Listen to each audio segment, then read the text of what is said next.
To, gagawa siya ng bulaklak na gawa sa tissue.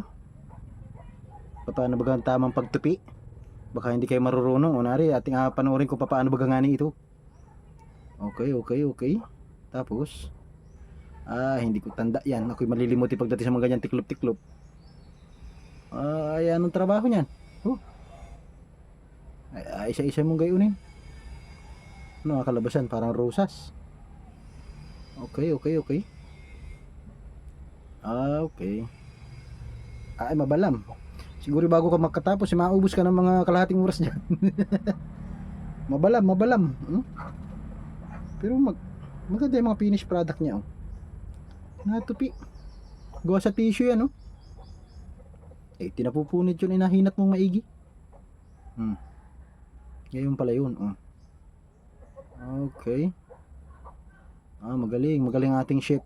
Pag walang luto talaga, marami talent talaga ito ating chef na ito. Tingnan yung chef natin, oh. Marunong gumawa ng bulaklak, magaling magluto. Galing. Tapos, okay. Galing. Very good, very good. Pwede nga naman.